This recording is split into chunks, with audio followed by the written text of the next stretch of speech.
तो आप सभी अभी कॉलेज के अंदर आने वाले हो या फिर आ चुके होंगे और आपका फर्स्ट ईयर बीटेक का स्टार्ट हो चुका होगा। तो काफ़ी ज़्यादा यार नई नई चीज़ें आपने नोटिस की होगी, बहुत नई नई चीज़ें आप फील करते हो यहाँ पे, बहुत ज़्यादा ओवरवेलमिंग और एक काफ़ी ड्रास्टिक चेंज आता है आपकी स्कूल लाइफ से आपकी कॉलेज लाइफ पे।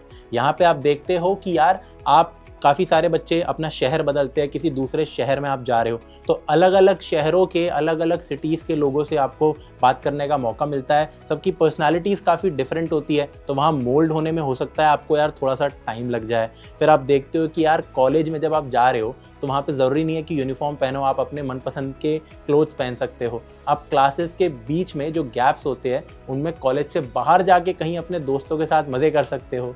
आप कॉलेज के अंदर शायद अपना पहला बंक भी एक्सपीरियंस करोगे, आप कॉलेज के अंदर शायद अपना पहला मास बंक भी यहाँ पे करोगे।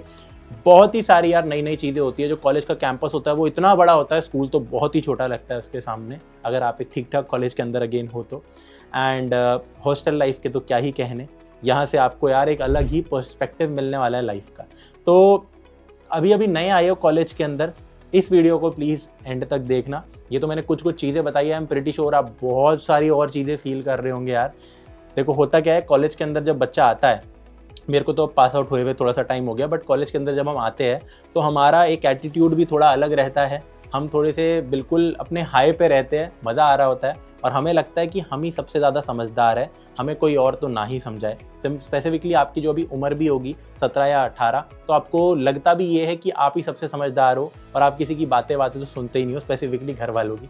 तो भाई प्लीज़ इस भैया की मेरी बात यार इस वीडियो में सुन लो, ताकि आपके जो ये पहला साल है वो बर्बाद ना हो आगे जाके, और इस साल को आप अच्छे से प्रोडक्टिवली यूज़ भी कर पाओ। इस साल में आपकी प्रोडक्टिविटी भी अच्छी रहे। इस साल फर्स्ट ईयर में आप कॉलेज के अंदर जो फ़न होता है उसको भी अच्छे से एंजॉय कर पाओ, और साथ ही साथ अपनी स्टडीज़ को भी बैलेंस कर पाओ, अपनी फ्यूचर एक बढ़िया करियर के लिए, एक बढ़िया प्लेसमेंट के लिए। चालू करते हैं यार इस वीडियो के अंदर, एंड पॉइंट बाय पॉइंट मैं आपको कुछ 4-5 पॉइंट्स बताने वाला हूँ। अगर आप इनको फॉलो करते हो अपने फर्स्ट ईयर के अंदर, आपका फर्स्ट ईयर सॉर्टेड रहेगा बिल्कुल एंड टू एंड। वरना यार मैंने बहुत सारे ऐसे बच्चे देखे हैं जिन्होंने जेई में बहुत अच्छी प्रिपरेशन की होती है, अच्छे कॉलेज के अंदर अच्छी ब्रांच में आते हैं, कॉलेज के पहले ही साल में इतना ज़्यादा बिगड़ जाते हैं, इतना ज़्यादा कॉलेज के पहले ही साल में डीरेल हो जाते हैं ना यार, कि उनकी पूरी पर्सनैलिटी चेंज हो जाती है। देखो कॉलेज एक ऐसी जगह है, ऐसा नहीं है कि कॉलेज के अंदर आके आपका जो दिमाग है वो विकसित होगा, वो सब चीज़ें स्कूल में 9th 10th 11th 12th में ज़्यादा हो चुकी है। कॉलेज के अंदर आके आपकी पर्सनैलिटी डेवलप होती है। तो ये जो फर्स्ट ईयर है यहीं से चीज़ें होना चालू हो जाती है। जितना आप यार लेट करोगे कुछ कुछ चीज़ों में, उतना ही हो सकता है आपका करियर भी फिर लेट हो जाए। डराने की कोशिश नहीं कर रहा हूँ, नॉर्मली आपको बता रहा हूँ, काफ़ी बढ़िया आपको जगह मिलेगी कॉलेज के अंदर। आपको कुछ ऐसे दोस्त मिलेंगे जो कि आपके साथ ज़िंदगी भर भी रहें। तो पहला पॉइंट यहाँ पे है, कॉलेज के अंदर आपको अपने पर्पस को और फन को, दोनों को बैलेंस करना होता है। अब पर्पस से मेरा मीनिंग है, पहले मैं इस पॉइंट में लिखने वाला था कि आपको अपनी स्टडीज़ और आपको अपने मज़ों को बैलेंस करना पड़ेगा, बट आपका पर्पस कॉलेज का कुछ भी हो सकता है। कुछ बच्चों का पर्पस क्या होता है कि कॉलेज के अंदर एकेडमिकली हम बहुत बढ़िया रहे, कॉलेज की पढ़ाई अच्छे से करें, फिर उसके बाद एक मास्टर्स डिग्री भी करें। कुछ बच्चों का पर्पस ये होता है कि यार सिर्फ कॉलेज की डिग्री ले ली, हाँ ठीक है, फिर पापा का बिजनेस चला लिया। कुछ बच्चों का पर्पस ये हो सकता है कि यार कॉलेज की डिग्री, जो कि मेजॉरिटी बच्चों का होता है, सिर्फ कॉलेज की डिग्री नहीं चाहिए हमें कॉलेज के द्वारा प्लेसमेंट भी चाहिए। ठीक है, तो किसी भी अगर आप कैटेगरी में लाई करते हो, आपको बस अपने पर्पस और फन को बैलेंस करना पड़ेगा कॉलेज लाइफ में, ताकि दोनों चीज़ें आप इंजॉय कर पाओ एंड आपका कॉलेज लाइफ बढ़िया भी जाए। अब यहाँ पे पॉइंट नंबर 1 आ जाता है, आपके कॉलेज के एकेडमिक्स। तो कॉलेज में यूजुअली क्या होता है, सेमेस्टर बाय सेमेस्टर एक साल बांटा जाता है। अब आपको नई नई चीज़ें अगेन दिखेगी। वैसे तो आपके स्कूल में भी मिड टर्म एग्जाम और फाइनल एग्जाम्स होते हैं, तो यहाँ पे क्या होता है, 4 साल की बीटेक में 8 सेमेस्टर्स होते हैं। तो पहले साल में आपके 2 सेम्स होंगे, यानी कि सेमेस्टर्स, एंड हर सेमेस्टर में एक तो आपका फाइनल एग्जाम होता है और एक आपका मिड सेमेस्टर एग्जाम होता है। क्या पता कभी कभी 2 भी हो जाते हैं, कॉलेज डिपेंडेंट। हर हफ्ते 2 हफ्ते आपके बेसिक छोटे मोटे क्लास टेस्ट तो चलते रहेंगे। यहाँ पे एकेडमिक्स को कैसे ध्यान में रखना है, एकेडमिक्स के अंदर कैसे स्कोर करना है, फटाफट मैं आपको 1 मिनट के अंदर बताने वाला हूँ। पहली बात तो यार ये है, आपने बहुत सुना होगा कि कॉलेज में बच्चे हॉस्टल में बैठ के एक रात में सारा सिलेबस कवर करके टॉप मार लेते हैं। भाई ये बिल्कुल कोरी बकवास है। इन चीज़ों पे बिल्कुल ध्यान मत दो। बहुत ही ऐसे कम बच्चे होते हैं जो एक रात पढ़ के पूरा टॉप मार लेते हैं, ठीक है। बहुत ही कम बच्चे होते हैं और कुछ बच्चे फेंकते भी है, उनको पहले से भी थोड़ी थोड़ी चीज़ें आती है। ये बिल्कुल वैसे ही पॉइंट की तरह है जैसे कि आपने कुछ वीडियोज़ देखी होगी जिससे बाद में आपको झटका ज़रूर लगा होगा कि भाई 2 महीने के अंदर IIT निकाल ली 1 महीने में। तो ये वही बात है, प्रिपरेशन अपनी थोड़ी सी अच्छी करनी है। अब फ़र्क क्या रह जाता है कि 11th-12th की प्रिपरेशन में हमें साल भर ही कंसिस्टेंट रहना पड़ता है। कॉलेज के जो एकेडमिक्स होंगे, आपके कॉलेज एग्जाम, उसमें अच्छे नंबर लाने के लिए एग्जाम से 1 हफ्ते पहले पढ़ लो, मोर देन इनफ रहता है। 1-2 रात पहले बस यहाँ पे मत पढ़ना। अच्छे सीनियर ने मेरे को यही गाइडेंस दी थी और बेकार सीनियर्स ने मेरे को ये गाइडेंस नहीं दी थी, उन्होंने 1 दिन वाली गाइडेंस दी थी। तो अपने सीनियर वीनियर के चक्कर में यहाँ पे मत पढ़ना। मेरी ये बात सुन लो, आपको 100% काम आने वाली है। अब बात करें, एक तो आपका मिड सेमेस्टर हो गया, उसके 1 हफ्ते पहले पढ़ना चालू कर दो। एंड सेमेस्टर के 1 हफ्ते पहले पढ़ना चालू कर दो। उसके अलावा आपके असाइनमेंट्स और छोटे मोटे टेस्ट में नंबर आते हैं जो कि आप जुगाड़ से आराम से ला सकते हो। मैं जुगाड़ बताना नहीं चाहता, ना ही एक्सप्लेन करना चाहता हूँ, बट असाइनमेंट्स यार यूजुअली क्लास में सब एक दूसरे के टेप ही लेते हैं। तो जब भी आप उनको कर रहे हो, आप बस इन चीज़ों को प्लीज़ टाइम से करना। अगर इन चीज़ों को भी आप टाइम पे नहीं कर पा रहे हो ना यार, तो वो बहुत दिक्कत देगी, क्योंकि ये छोटे छोटे जो नंबर होते हैं आपके फाइनल मार्क्स में जुड़ते हैं पर सब्जेक्ट, एंड ये बहुत ही आसान टू स्कोर होते हैं। तो इन चीज़ों को यार बिल्कुल हल्के में मत लेना। एक और यहाँ पे बात आ जाती है क्या, कि अपने टीचर्स के साथ यार अच्छे से बिहेव करना। उनसे भी अगर आप थोड़ा सा उसमें रहते हो ना, तो उनके हाथों में आपके लिटरली नंबर होते हैं, है ना, और वो आपके नंबर काट सकते हैं, ना सिर्फ आपके एक्चुअल एग्जाम से, बट मोस्टली जो ये छोटे मोटे नंबर्स होते हैं उनसे। अब इन छोटे मोटे नंबर में अटेंडेंस के भी कभी कभी नंबर होते हैं। तो कॉलेजेस के अंदर आजकल 75% अटेंडेंस का रूल आ गया है। अब आपको मैं बताऊं, मेजॉरिटी कॉलेज में अभी भी अगर आप 65% अटेंडेंस, 60% अटेंडेंस ले आते हो तो ज़्यादा दिक्कत आपको नहीं होती। बट आपको बस कॉन्स्टेंटली क्या करना होता है, मान लो आप क्लास में नहीं आए और अगर आपने टीचर के साथ थोड़ी सी भी बना रखी है तो आप उससे अटेंडेंस वहीं की वहीं अपडेट करवा सकते हो। ऑन दी अदर हैंड, अगर आप लड़ाई कर रखी है आपने टीचरों से, तो आपकी अटेंडेंस कभी भी ज़िंदगी में नहीं बढ़ाएंगे एक्स्ट्रा।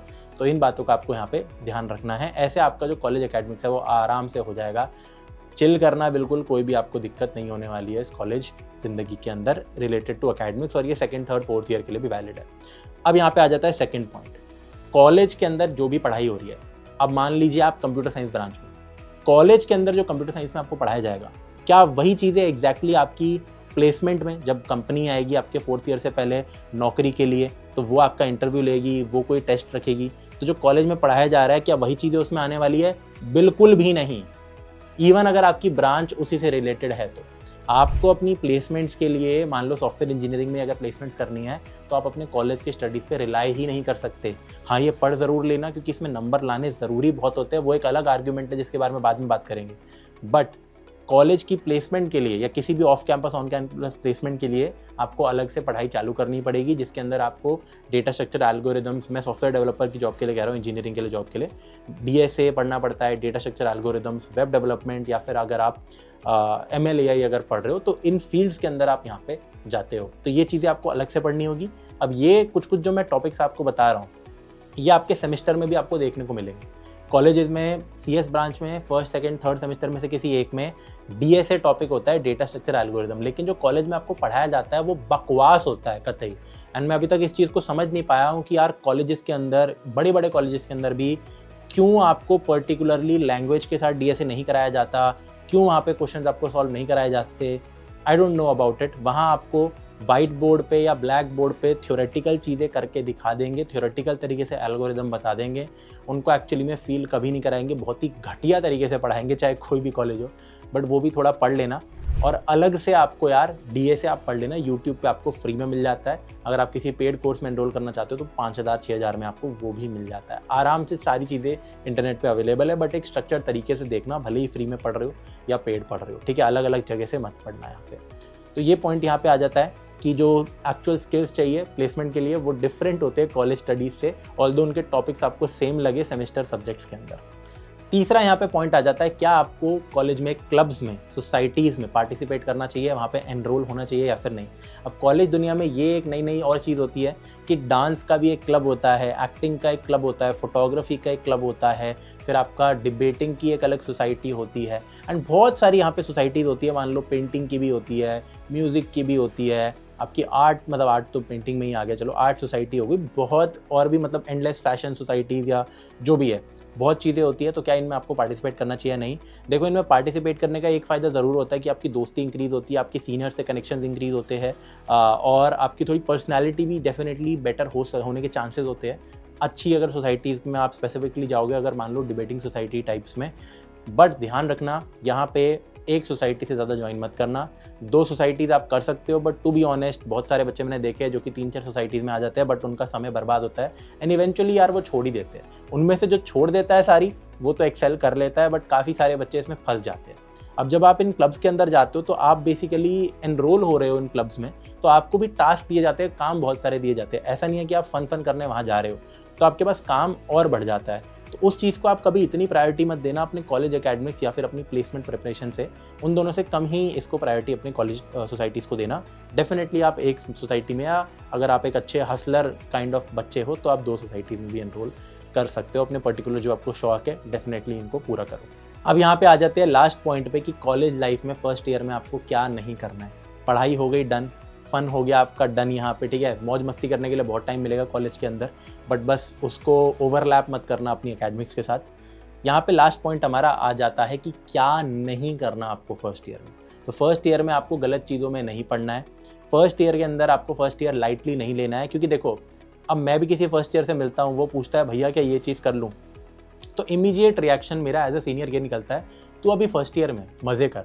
तो आपके सीनियर्स भी बोलेंगे तो यही, एंड दैट्स ट्रू। थोड़ा सा आप लाइट ले सकते हो अपने फर्स्ट ईयर को, but honestly speaking first year के अंदर नंबर लाने सबसे आसान है, तो उसको आपको मैक्सिमाइज़ करना चाहिए, वरना बाद में जाके बहुत ज़्यादा रिग्रेट होता है। और दूसरा, अगर फर्स्ट ईयर के अंदर यार आप बिगड़ गए, फर्स्ट ईयर के अंदर ही प्रॉब्लम्स क्रिएट हो गई, तो आगे जाके और भी ज़्यादा आपकी प्रॉब्लम्स क्रिएट होती है। और ऐसा कुछ नहीं है कि आपके फर्स्ट ईयर अगर बहुत ही ज़्यादा ख़राब गया तो आगे जाके आप कुछ ज़्यादा ही उखाड़ लोगे, ऐसा कुछ नहीं है। फर्स्ट ईयर भी उतना ही मैटर करता है जितना सेकंड करता है, जितना थर्ड करता है, जितना फोर्थ करता है। इनफैक्ट फोर्थ ईयर तो सबसे ही कम मैटर करता है, फर्स्ट सेकंड थर्ड ईयर बहुत ज़्यादा आपके मैटर करते हैं कॉलेज के इन टर्म्स ऑफ एवरीथिंग। तो इस चीज़ में कभी मत पढ़ना कि यार ये तो मज़े करने वाला ईयर है, नहीं भाई, हल्का सा सीरियसनेस आप रखना, बाकी सब चिल ही है, बहुत ज़्यादा लोड आपको मिलेगा ही नहीं जितना 11th-12th की प्रिपरेशन में आप कर रहे थे। तो इस वीडियो के लिए इतना ही था। आई होप आप अपना ये जो फर्स्ट ईयर है ये बहुत अच्छे से बिताओगे, बहुत अच्छे से पढ़ोगे इसमें और बहुत अच्छा एंजॉय भी करोगे।